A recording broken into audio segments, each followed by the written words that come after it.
tous, comment allez-vous? Chez nous, tout va bien. Nous sommes ravis de vous retrouver pour cette nouvelle vidéo. Et on continue bien sûr notre série spéciale Noël 2021. Aujourd'hui avec une idée cadeau et une idée cadeau vraiment gourmande.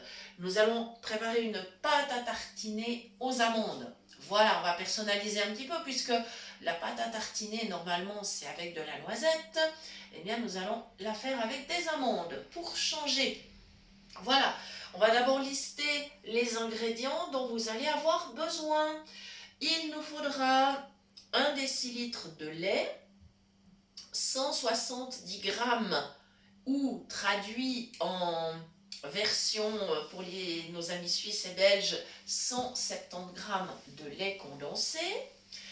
Il nous faudra 75 g de beurre, donc 75 g de beurre, 200 g de chocolat noir, plus 3 cuillères à soupe de sucre glace, 5 cuillères à soupe d'amandes moulues, et voilà, plus la petite pincée de sel qu'on met toujours dans les produits sucrés pour faire bien ressortir les saveurs. Voilà! Les amis, on va commencer la recette. Dans ma casserole, il y a déjà la petite pincée de sel, les 200 g de chocolat, le beurre. D'accord? Donc maintenant, je vais ajouter directement ma demi-tasse de lait en fait, puisque c'est 1 déci de lait. Donc ma tasse, elle fait 2 décis. Et donc j'en ai mis la moitié tout simplement. Je le verse dans ma casserole et on va être prêt à démarrer. Voilà, ça part pour la vaisselle déjà. Voilà. Une recette extrêmement simple, bien gourmande. Voilà. Et qui va être intéressante, disons, dans le sens où elle contiendra quand même pas mal de chocolat et pas mal d'amandes. Voilà, c'est à ce niveau-là que c'est intéressant. Elle n'est pas non plus trop grasse. Vous aurez remarqué que les 75 g de beurre, c'est pas énorme. Bon, bien sûr, il y a encore le gras du chocolat et du lait condensé, bien sûr. Mais disons que ce ne sera pas une pâte qui va être huileuse, quoi. Voilà, c'est au moins cet avantage-là pour nous. Voilà. Donc voilà, maintenant j'ai allumé donc ma plaque. Je fais très attention à mon manche de casserole, c'est-à-dire qu'il est tourné vers le plan de travail et qu'il ne dépasse pas sur les bords de la cuisinière, n'est-ce pas? On ne va pas risquer de renverser. On est toujours prudent. Voilà. Alors c'est vrai que c'est un vrai régal la pâte à tartiner. Vous me direz si finalement vous avez été trop gourmand et que vous l'avez mangé vous-même avant de pouvoir l'offrir. C'est ce qui risque peut-être de se produire chez nous, je ne sais pas. Et on en refera peut-être une portion pour offrir, on va voir. Voilà. En tout cas, c'est un cadeau toujours très apprécié parce que petits et grands en raffolent. Il n'y a pas que les enfants qui mettent de la pâte à tartiner sur leur tartine. On dit toujours que c'est pour les enfants, mais pensez non. Les adultes s'en donnent à cœur joie. Ils ont bien raison d'ailleurs. C'est sympa quand c'est gourmand. Voilà, donc là ça chauffe, ça se passe plutôt bien. Ça commence à fondre. On ne laissera pas bouillir. On laisse bien fondre, mais on ne laisse pas bouillir. Ce chocolat, quand il commence à bouillir, alors après, il n'est pas terrible. Le sucre commence à caraméliser, tout ça, c'est pas... Voilà, donc il faut quand même être prudent quand on fait fondre du chocolat. Bon, là, avec le beurre et le lait, c'est vrai qu'il y a très peu de chances que mon chocolat ne s'abîme. Voilà, ou on va dire plutôt, il y a très peu de risques. Voilà. C'est super. Puis là, en fait, ce que je vais pouvoir faire directement, c'est incorporer mon lait condensé. On l'appelle aussi lait concentré, donc j'ai un tube. Mon tube fait 300 grammes. Comme j'ai besoin de 170 grammes ou 170 grammes, je vais en mettre un peu plus de la moitié et il n'y aura pas de problème. Voilà, donc j'ouvre mon tube et directement, je me positionne au-dessus de la casserole et j'appuie. Puis voilà, c'est tout simple. C'est tout simple. Voilà, voilà. Comme ça va déjà bien s'incorporer. Voilà, bah là j'y suis, j'ai un petit peu plus de la moitié. Bah voilà, c'est top. Super, super. Bon, évidemment, attention, hein, si un lait concentré qui ne contient pas de gluten, il faut toujours se méfier. Il peut toujours y avoir dans les laits condensés, sucrés, pas sucrés, il peut y avoir du gluten, il faut faire attention. Voilà, donc celui-là n'en contient pas, on a évidemment vérifié. Puisque nous, comme vous le savez toujours, nous cuisinons sans gluten. Voilà, c'est en train de bien fondre. Bah écoutez, ça se passe plutôt bien. Voilà. Évidemment, j'ai déjà lavé des petits pots pour mettre ma pâte à tartiner. Ça, c'est sûr, hein, c'est déjà prêt. Parce qu'il ne faudra pas attendre trop avant de les remplir. Donc, en fait, on laissera simplement tiédir un petit peu la pâte. Mais il faudra faire attention parce que plus elle va refroidir, plus elle va à nouveau épaissir. Et après, bien sûr, le remplissage serait assez compliqué.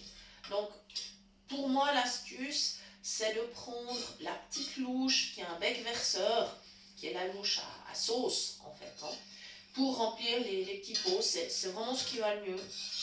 N'oubliez pas de mettre une petite cuillère quand même dans les petits pots pour éviter, disons qu'il y ait un souci que les petits pots ne se fondent sous l'effet de la chaleur.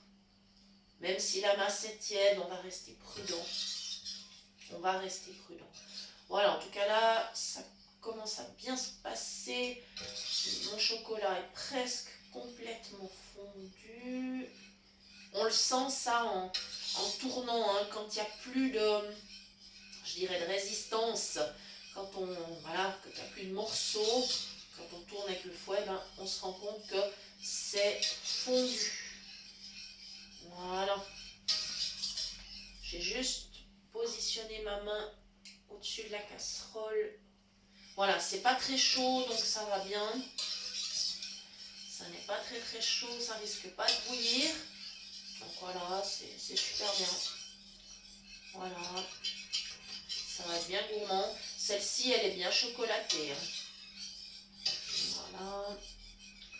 Et après, évidemment, si vous voulez faire des petites variantes, bah, vous pouvez évidemment utiliser à la place des amandes que nous mettons aujourd'hui, vous pouvez mettre de la noisette moulue, pourquoi pas des noix moulues, pourquoi pas de la noix de coco.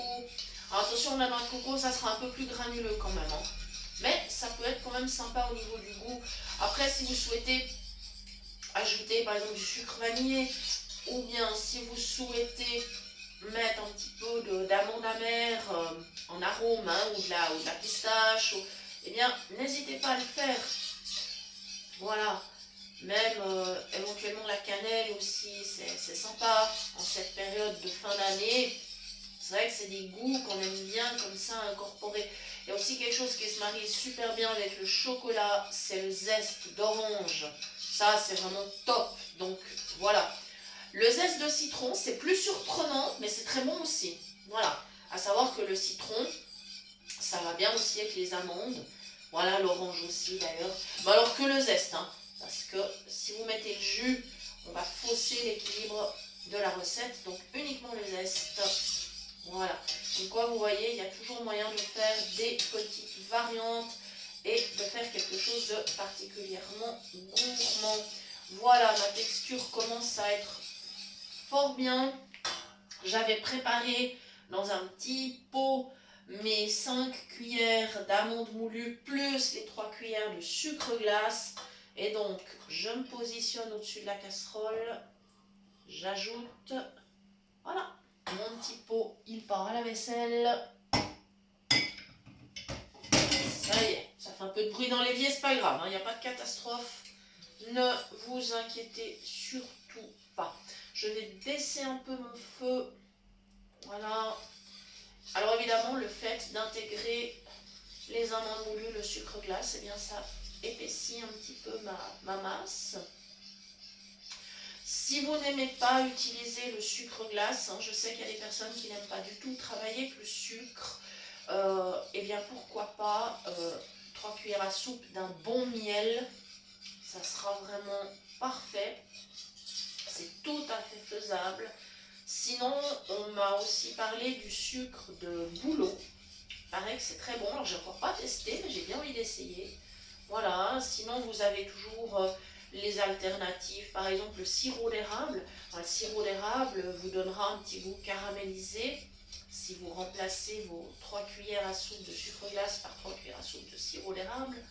Voilà, vous avez le sirop d'agave. Voilà, vous avez plein de possibilités. Là, ce que je vous donne, c'est une base. Et autour de ça, eh bien vraiment, vous faites exactement comme vous le souhaitez. Voilà. Ensuite, bien sûr, dès que la pâte à tartiner sera dans les pots, on va laisser refroidir tranquillement. Et par prudence, on va la conserver quand même au frais, histoire que la matière grasse ne se resépare pas. Hein, vous savez, il y a des gens qui ont essayé de mettre des pots de pâte à tartiner sur la lunette arrière de leur voiture. Et en plein soleil, ça a été catastrophique. Hein. L'expérience a montré, alors le but de l'expérience c'était de montrer à quel point les pâtes à tartiner étaient grasses, mais alors c'était, mon mari m'a dit, lui il a vu les photos, c'était huileux, c'était quelque chose d'épouvantable. Donc voilà, donc gardez au frais votre pâte à tartiner, et puis vous la sortez un petit quart d'heure avant votre petit déjeuner ou votre goûter, et puis voilà, ça va très très bien. Elle retrouvera une consistance de sorte que vous pouvez la tartiner sans problème. Voilà, et ben voilà, on est presque prêt. Alors encore un petit mot de notre concours.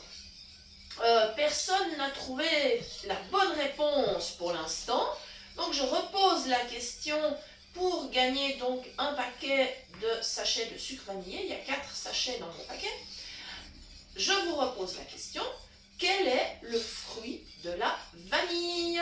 Voilà, et vous nous envoyez la réponse sur notre adresse cuisinepratique@mail.ch et on espère dans la prochaine vidéo de Noël pouvoir vous annoncer un gagnant ou une gagnante. Ça nous ferait tellement plaisir. Voilà, on a reçu un petit mot de Josie qui nous a indiqué qu'elle a reçu ses épices pour pain d'épices. Donc on est super heureux, Josie. On te souhaite beaucoup de plaisir à faire des recettes avec ces épices. Voilà, super. Ben, ma pâte là, elle est prête. Voilà, je vais arrêter le feu et il ne restera plus qu'à remplir les petits pots de pâte à tartiner. Voilà, ça promet des petits déjeuners bien gourmands, ça. Voilà, ça sent super bon. Voilà les amis, on vous remercie beaucoup de nous suivre. Merci infiniment, merci toujours pour les gentils messages, merci pour les partages des vidéos. Merci beaucoup, beaucoup, beaucoup. On vous aime, on vous souhaite de très belles fêtes. On espère que cette fin d'année sera merveilleuse pour tous. Et nous vous disons à très bientôt pour de nouvelles idées cuisine. Merci.